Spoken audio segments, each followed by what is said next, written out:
प्यारे बच्चों, हमने आंकड़ों का प्रबंधन चैप्टर, जो हमारा चैप्टर 5 है, उसकी प्रश्नावली 5.1 ले रखी है। इसका पहला क्वेश्चन मैंने आपको बता दिया था कि किस तरीके से हम टैली मार्क्स द्वारा एक फ्रीक्वेंसी टेबल बनाएंगे और फिर हम एक दंडालेख बनाएंगे। ठीक है, जिसमें हमारी पुरुष, महिला, लड़का और लड़कियां जो हैं वो विभिन्न दंडों द्वारा हम दिखाते हैं। इन्हें हम डेकोरेट भी कर सकते हैं और इस दंडालेख को हम आराम से पढ़ के रीड करके बता सकते हैं कि जैसे पुरुष 15 गए शॉपिंग मॉल में, महिलाएं 28 गई, लड़के जो हैं 5 गए, लड़कियां 12 गई। तो इसको हम रीड करके आराम से बता सकते हैं। इसके बाद हम आपके इस चैप्टर के अगले क्वेश्चन पे बढ़ते हैं। अगले क्वेश्चन में हमें ये दे रखा है कि एक फैक्ट्री के 30 श्रमिकों की साप्ताहिक मजदूरी रुपयों में दे रखी है। ठीक है, एक फैक्ट्री में जो श्रमिक काम करते हैं उनकी मजदूरी दे रखी है। जैसे पहले मजदूर की 830 है, दूसरे की 835 है, तीसरे की 890 है। ऐसे ही 830, 835, 890, 810, 835, 836, ऐसे ही 30 मजदूरों की मजदूरी दे रखी है। अब हमसे ये कहा गया है कि इसमें हमने एक निश्चित वर्ग अंतराल ले लेना है और वर्ग अंतराल ले लेना है 10-10 का। जैसे 800 से 810 के बीच कितने थे, 810 से 820 के बीच कितने थे, और इस वर्ग अंतराल को लेते हुए हमें एक फ्रीक्वेंसी टेबल बनानी है।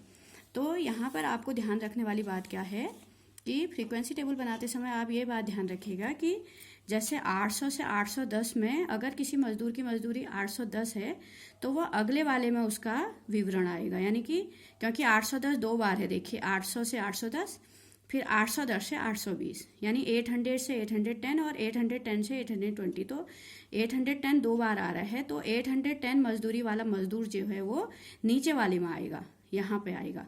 क्योंकि जो नीचे जो पहली फ्रीक्वेंसी है, जो पहला वर्ग अंतराल है 810 से 820, तो जैसे 800 से 810 है तो अगर किसी मजदूर की मजदूरी 810 है तो ये ऊपर वाले में नहीं आएगा, नीचे वाले में आएगा, क्योंकि नीचे वाले में भी 810 से 820 है। ठीक है, तो अगर हमने उसे दो जगह दिखा दिया, यहाँ भी और यहाँ भी, तो गड़बड़ हो जाएगी। इसीलिए आपको ये बात ध्यान रखनी है कि अगर कोई 820 वाला है तो 820 वाला नीचे वाले में आएगा, क्योंकि नीचे वाले में भी 820 है और 820 से 830 तक है। फिर अगर कोई 830 वाला है व्यक्ति तो 830 वाला इधर आएगा, 830 से 840, 830 वाला ऊपर नहीं आएगा। ये बात ध्यान रखिएगा, बाकी बहुत आसान है। तो जिस तरीके से हम मजदूरी देखते जाते हैं, डंडे खींचते जाते हैं। 830 जैसे अभी आ गया, देखिए 830 वाला इधर भी 830 है, इधर भी 830 है, लेकिन नीचे वाले में आएगा 830। फिर 835 भी इसमें आएगा 30 से 40 के बीच में। फिर 890 जो है वो इधर आएगा। इस तरीके से हमने 10-10 का वर्ग अंतराल लेते हुए एक टेबल बना दी है। 800 से 810, 810 से 820, 820 से 830, 830 से 840, 840 से 850, इस तरीके से 890 से 900 तक हमने बना ली है। और हमने 900 तक ही क्यों बनाई, क्योंकि हमने इसमें ये पहले ही ये ढूंढ लिया है कि अधिकतम मजदूरी जो मजदूर की है वो 898 रुपया है, तो 900 रुपये तक हमारी टेबल बनेगी। ठीक है, क्योंकि 898 जो है 890 से 900 के बीच आएगा, तो 898 जो है वो मजदूर की मैक्सिमम मजदूरी है और 804 न्यूनतम मजदूरी है। ठीक है, तो 30 मजदूरों को जो मजदूरी मिलती है, सबसे अधिक मजदूरी 898 है जो किसी मजदूर को मिलती है, और दूसरी 804 है जो किसी दूसरे मजदूर को मिलती है। इसी के बीच सब मजदूरियां हैं, जितनी भी मजदूरी है इन दोनों के बीच है। तो इसलिए हमने एक टेबल बना ली है। अब हम यहाँ से सबसे अधिक और सबसे कम देखने के बाद ही हम देखेंगे कि हमारी जो टेबल बनेगी वो 800 से शुरू होगी और 900 तक जाएगी, क्योंकि 898 हमारी मैक्सिमम है। ठीक है, अब हम डंडे खींचते जाएंगे। जैसे हमने 830 और 835 के लिए खींच लिया, अब 890 है तो यहाँ आएगा।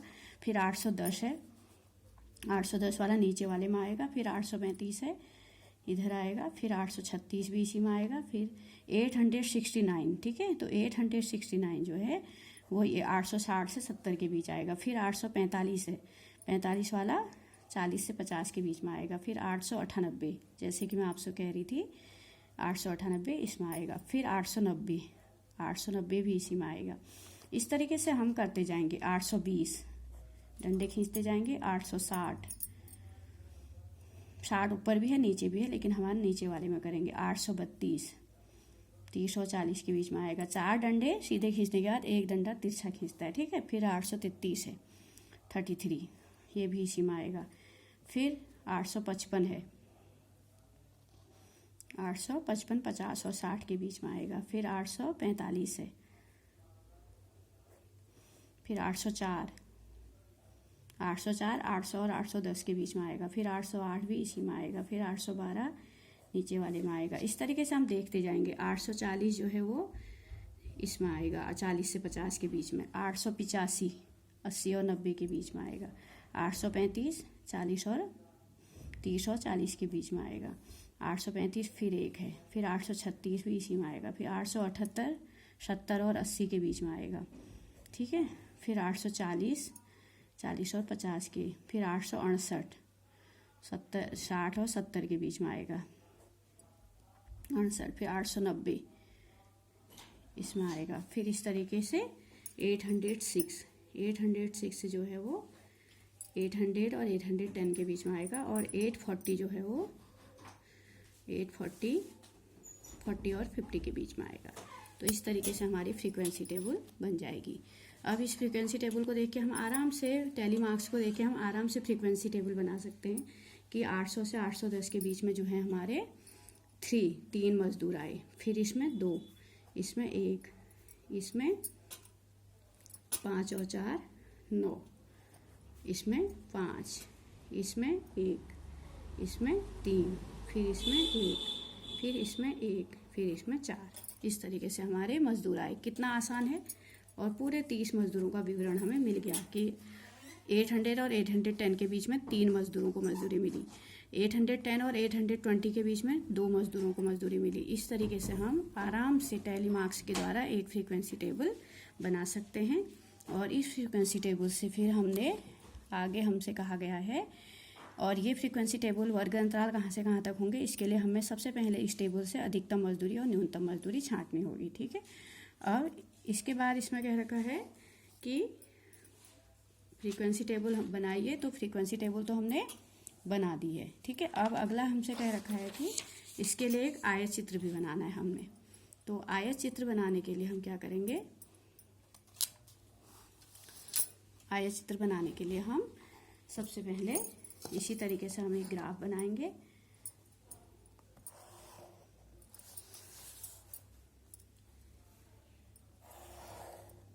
हम एक ग्राफ ले लेंगे और इसमें हम पता है कि मूल बिंदु 0 0 होता है और 810 से 890 तक हमारी टेबल है।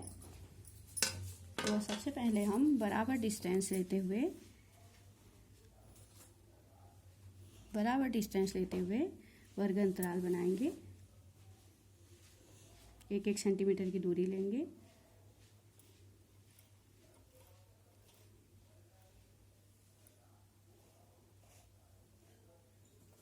ठीक है, इस तरीके से। और जो हमारी मजदूरी है, जो मजदूरों की संख्या है वो 1 से लेकर 9 तक है हमारी। तो हम इसमें भी हम 1-1 सेंटीमीटर की दूरी ले सकते हैं।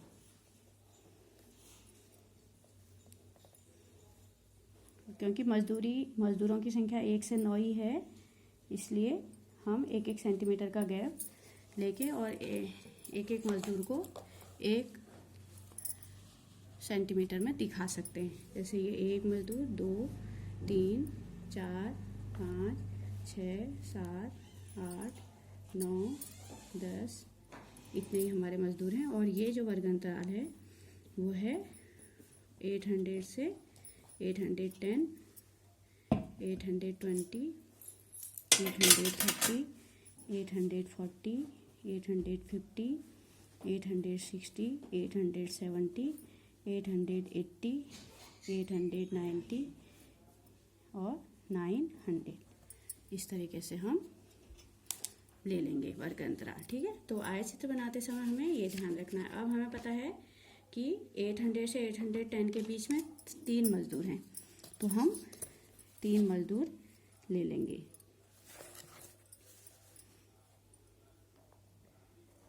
इसके बीच में 3 मजदूर हैं 800 और 810 के बीच में। तो आयत चित्र और बार ग्राफ में ये अंतर होता है कि आयत चित्र में गैप नहीं होते, इसको हम हिस्टोग्राफ भी कहते हैं। इसमें गैप नहीं होते, 3 है, 2 है, फिर 1 है। अब 810 और 20 के बीच में 2 है, तो 2 हम ले लेंगे। 2 के शीर्ष से हम इसमें और बार ग्राफ में यही अंतर होता है, इसमें लगातार हमारे आयत होते हैं। उसके बाद फिर 1 है अगले में। 820 और 830 के बीच में हमारा जो फ्रीक्वेंसी टेबल आई थी उसमें 1 मजदूर आया था। इस तरीके से हम बनाएंगे। इन चित्रों को बनाने में बहुत इंटरेस्ट भी आता है और बहुत आसान भी होते हैं। फिर है 951। 830 और 40 के बीच में 9 है, ठीक है। तो 9 तक हम जाएंगे। 9 तक जाएंगे। 9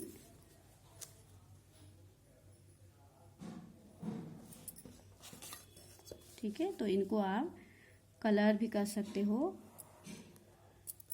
ठीक है। इस तरीके से ये बहुत सुंदर हमारे आयत चित्र बनेगा। इसके बाद 5 है, 40 और उसके बीच में 5 है। 40 और 50 के बीच में 5 मजदूर आए थे हमारे। उस फ्रीक्वेंसी टेबल से हम ये चीज़ देख रहे हैं कि किस में कितने आए। उसके बाद हमारे 40 से 50 के बीच में 40 से 50 के बीच में 5 आए थे और 50 से 60 के बीच में 1 आया था। 50 से 60 के बीच में फिर से 1 आया था, ठीक है। तो इस तरीके से हम करते जाएंगे। उसके बाद 50 से 60 के बीच में 1 आया था। 60 से 70 के बीच में 3 आए हैं, तो हम 3 ले लेंगे।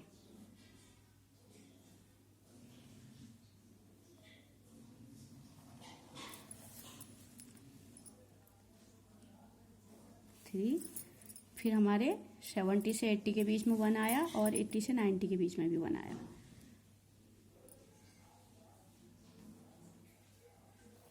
दोनों के लिए हमारा 1 आया। 70 से 80 के बीच में भी 1 आया और 80 से 90 के बीच में 1 आया। और 90 से 900 के बीच में हमारे 4 आए, तो हम 4 ले लेंगे।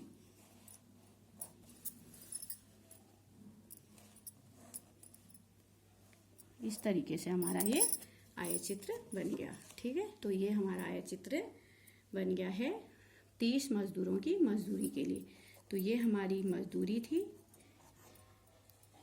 और ये हमारे मजदूर, ये भी हमें लिखना पड़ेगा। और ये y अक्ष होता है और ये x अक्ष होता है।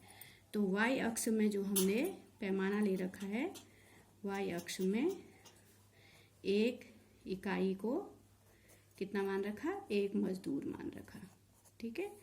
और ये y अक्ष का है। और x अक्ष में हमने 1 इकाई को 10 रुपया मजदूरी मान रखा है, ठीक है। ये भी हमें लिखना पड़ेगा, ठीक है। इस तरीके से बनते हैं।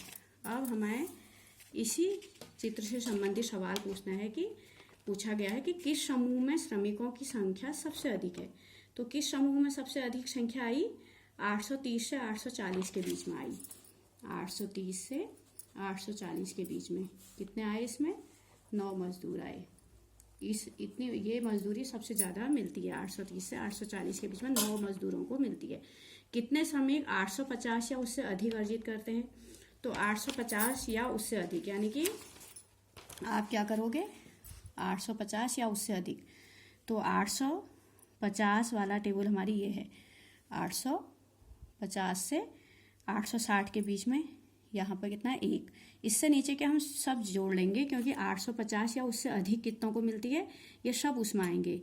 3 1 और 3 4 5 6 और 4 10, ठीक है। तो सभी आएंगे, तो आएगा 1।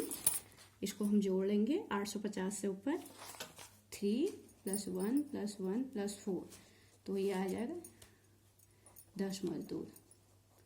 10 मजदूर जो है वो कितना अर्जित करते हैं, 850 से अधिक। और कितने श्रमिक 850 से कम करते हैं, तो जैसे अगर 850 से अधिक 10 हैं तो टोटल 30 हैं, तो 30 में से 10 घटा दो तो 20 मजदूर आएगा।